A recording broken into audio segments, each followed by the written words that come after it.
Republicans in Texas are facing a lawsuit over the 2011 redrawing of the state's congressional districts. Now, the Obama administration and the DOJ claim that Rick Perry and his administration sought to discriminate against racial minorities through the new districts. Now, you won't believe the Republican defense of this practice. Texas Special Litigation Chief Patrick Sweeten argues that the redistricting plan was to, quote, reflect political goals, partisan goals, and sometimes unclear guidance in the law, and not racial animus. So wait. So his defense was, we're just trying to fuck over Democrats. It's okay. We weren't being racist or anything. Oh, well, if that's all then. Justice Department Attorney Brian Sells has a different point of view. He says, the state of Texas, as it has in every redistricting cycle since the 1970s, adopted redistricting plans that discriminate against its minority citizens. We have evidence that vote dilution was anything but accidental. Now, what do they mean? What evidence? Well, get this. According to census data, Texas gained over 4.3 million new residents since 2010. Wow, that's pretty good, right? So what's the makeup?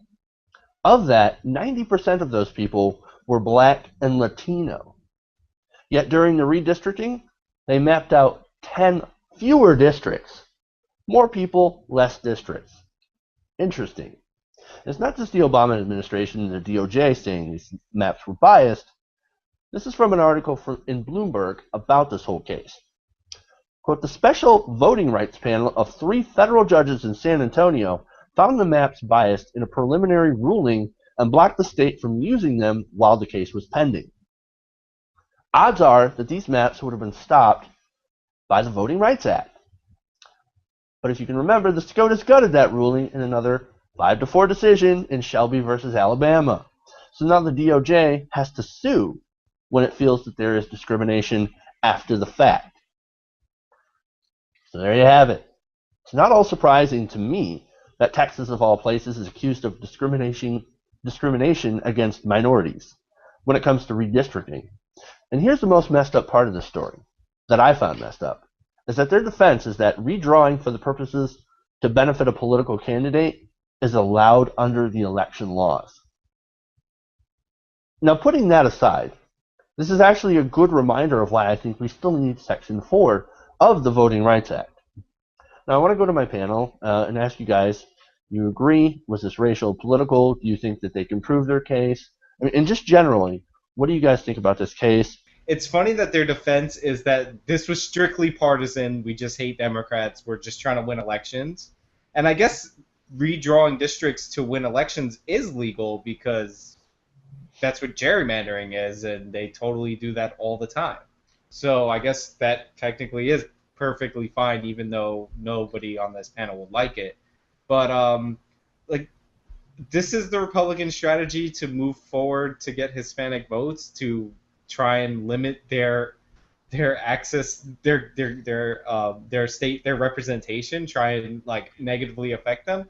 Like, welcome to the party, or welcome to Texas. And by the way, the people moving to Texas, like Rick Perry will run on that, saying that his state is bringing all these jobs and all these people coming to look for work and all this great things. But when they come and then they're not the color people he wants, he will redistrict against them. Like, it's a pretty shitty move, and it's terrible. And I hate to hate on Texas, which is my hometown, or which is my home state. I was born there originally, and I was actually born in San Antonio, which is a Hispanic sounding name for the thing, so you shouldn't discriminate against Hispanics there. But it's terrible, and it's also funny at the same time, because he's like, no, it's just partisan. Don't worry about it. Yeah, don't worry about it.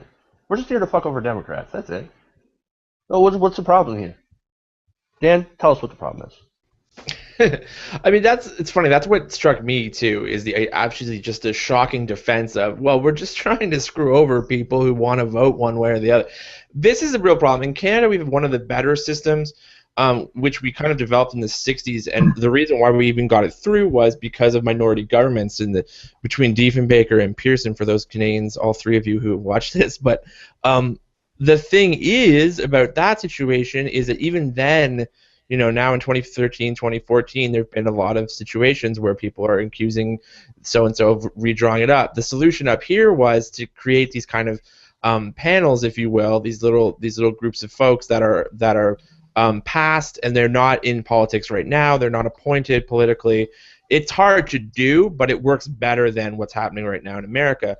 The situation, of course, when you have a partisan situation like you do in the States, is that you have a real problem in terms of how do you ever change this. And the problem that you see in Texas is now the Democrats are upset about it because they're going to lose a lot of seats in Texas. The flip side of that, though, is there's so many places that get gerrymandered across the country where both parties kind of go, yeah, that's good. You take that one, we'll take this one. And it all comes down to money and politics again, because we just don't want to spend it on marketing. Like, the less close ridings there are, or the less districts there are, the less we have to worry about putting resources into them.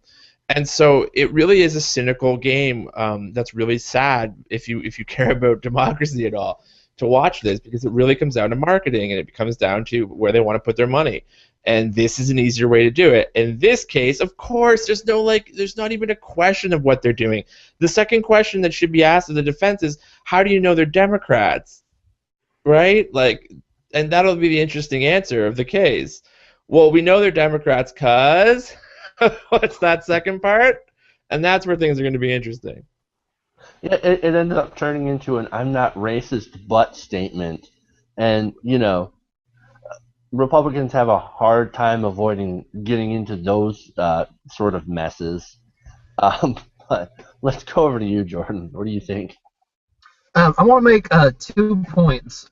One, this is an example of why things like the Voting Rights Act are so important, because even though there still is a legal challenge to this, it doesn't become on the front end. So they get to pass this. It gets to become official. It gets to become effective during a voting cycle. And while that's going on and that train's already moving, then you can challenge it in the court after the fact, rather than them having to get approval beforehand. And this would never have passed, without that being gutted. And so then what happens? Well, thank God we do have terms and we do redraw these districts again, but until that happens, we're stuck with it. Or at least until it gets overturned in court. But even then, the effects are already there. It's too late to go back and change it sometimes, or at least undo all the damage. And then the second thing is a kind of a recurring theme of mine on the show. I've got to come back to, listen, say what you want about Republicans, but man, when it comes to keeping themselves in power by means of other than offering good solutions that would make people want to vote for them, they are geniuses. You remember a few episodes, several weeks back, I kind of clashed with you guys on I forget exactly what. Oh, it was was the Republican Party? Was this the demise of the Republican Party because they were losing on all these social issues? And I said no, because they'll make up new ones, because they're evil geniuses. They are brilliant political tacticians. And so they're taking a similar approach here. They had two options. They're losing minorities, but minorities are quickly becoming not so minority. And so they've got two routes. One, they can look at the needs of minorities and how to address them and change their platform. Or two, they can decide how strong of a vote or how strong of a voice, how powerful the minority vote is. And they go that one, because that one they can change immediately. They don't have to change their platform. And it works for years and years and years. Now, eventually, it's going to be really hard to draw up these districts and have this, to keep this strategy effective. But they don't care, because the Republican Party is the party of right now. You see it with climate change. You see it with tax cuts. You see it with whatever it is. What they care about is getting what they want right now. And what happens in the future, they'll deal with in the future. And this is just another example of all those things. To go that's sort of human nature when you look at it. I mean, people aren't really good in general Absolutely. at looking towards the future when it comes to, especially like things like climate change and even economic stuff related to economics. So people, I mean, the Republican Party is sort of that piece of society that says that I don't care about what happens in the future. I want it now. I want tax cuts now. I want whatever now. I want the immigrants deported now. I want everything now. And that's not what happens, and it's certainly not a good place to create sound policy. You can't create sound policy from that. I just wanna make one point that goes to Jordan's evil geniuses point, is that this idea of like racially gerrymandering was a liberal idea. It was like, oh, if we put more black people in one district, we'll get black congressmen and women to come to office. And the Republicans took that idea and totally turned it on its head. And basically, I mean, I get both parties, whoever's in power federally when they do the gerrymandering, will do this to benefit them more often than not. But they took an idea that was supposed to help diversify Congress, and they're applied it on the federal level and now on the state level to reduce that same diversity for partisan reasons, which is kind of amazing. Also, like this is the problem when you allow politicians to draw their own lines. But But also, like, what they did might have been perfectly fine if they didn't try and box these people in and at the same time reduce the number of representatives for a growing population. Like, if they would have spread them out, so like you put like every district to somehow have 10% Latinos with like ultra conservatives or whatever, like if they were to do something kooky like that for most of their districts, that would be perfectly fine. But they try to like consolidate them and shrink the number of actual representatives as compared to the population, which is insane, and it's like contrary to how our representative government works. So all right, evil, Dan, then but Jordan. too evil. Sure, I just wanted to listen, like we always do here. I just want to touch on Sean's point for a second. The liberals didn't do that. Like, that was a really huge distortion that we should have all yelled, "What, huh?" They didn't. The liberals didn't come up with that idea in that kind of way. The system was unfair, and there was no representation of those ridings because of the way the ridings were actually drawn originally. So it wasn't like the liberals came in and were like, "This is a scheme to like let's be careful on what we say there." Let's be fair. Sean didn't say that.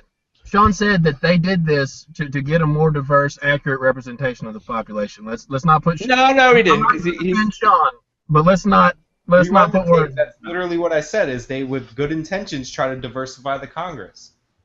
Okay, but it's not really what they did. They okay, we'll get into that another day, I guess. That's another long conversation. But my point is that they're trying to undo what the Democrats did, and that's why it's there is a good guy and a bad guy in this situation. This isn't liberal versus conservative. The idea to have more representation of women as well as minorities and actually make it a fair representation of what the country's makeup actually is a good thing. To stop that is a bad thing. It's not evil genius. It's not something we should say awesome to or whatever. That's really a sad statement for me. So that was the only reason why I jumped down on that, is that I don't think it's awesome or whatever Sean's first remark was. I think that's a huge problem of our system right now, that we really treat this as a game of risk, that we think that these Karl Rove people are brilliant. Our television shows on politics are about people being cunning and out chess maneuvering each other, when government's really supposed to be about the simple things that help people in everyday lives. And that's what I get really frustrated at, is no, not kudos to the guy who came up with the evil plan to put a big stop block in democracy. We also have to pay attention to what's happening more often as well. I mean, one of the things that was really interesting about this was Wendy Davis and that Stand With Wendy movement on Twitter and Facebook, which was really inspirational. But it also happened at the same time that this was getting struck down, the Voting Rights Act was getting struck down in the Supreme Court. So it's kind of in an ironic way what brought Wendy Davis to power and may see somebody like her in her seat not actually win is what kind of her movement sort of drowned out that issue. We saw it last week or 2 weeks ago with the Harris v. Quinn, which is basically a middle class assassination, in front of our very eyes. But the conversation about, religious people getting the corporations becoming born-again Christians was also, extremely sensational and was able to suck up the air on all of that too. So it comes down to people, once you said, like in previous segments, really getting involved on their local level and figuring out what's happening in their own riding and in their own district, I should say. And it all comes down to you got to get politicians out of that districting and out of gerrymandering in general, and that's going to be the huge hill to climb. But you can't have the political parties having such a huge hand in deciding on who gets what district, who gets what riding, et cetera, et cetera. Yeah, I don't think that anybody can disagree with that. For the record, I was just saying that they saw something that was well-intentioned and realized that they could use that process to benefit them, which is smart. I didn't say it was good or congratulations, but it is smart. Like, you turn something good on its head to benefit you, and that's what they did. I wasn't saying that's horrible, but that's horrible. All right, Jordan. Last comment, and then we gotta move on. All right, so just two more things, and I hate to be the guy that doesn't, bring up a new thought, but I guess I've kind of taken on the role of pointing out the recurring motifs in this narrative here. And this one of them that we've got going on is there's another, false equivalency that gets thrown around by the media. It's expected, like, oh, when Democrats are in power, they're going to try to gerrymander for their votes, and Republicans do it, and everybody does it. And that's what caused the confusion in Sean's statement. Whenever it's a false equivalency to say that, like, this idea that was created to encourage a more accurate representation based on demographics between constituents and representatives is somehow the same as, redrawing the lines to stop that. It's the exact opposite. It's not an equivalency, but that's how the media is going to play it. And then the final one is, again, to something Sean brought up. So not only are they redrawing these lines, but they're creating fewer districts. So the party that's supposedly of small government and empowering people is trying to give the government representatives more voice, more power, per person in their constituency. To have more people represented by fewer men or women. Let's, if you want to try to give them credit, but let's keep it real. They probably have men in mind. And I don't know if it's irony at this point or if it's just the complete not giving a damn attitude of the Republican Party that they don't even have to try to hide the fact that they're not small government anymore. Yeah, can we kind of bring up the phrase that I like to kind of throw around and call it legislative fuckery?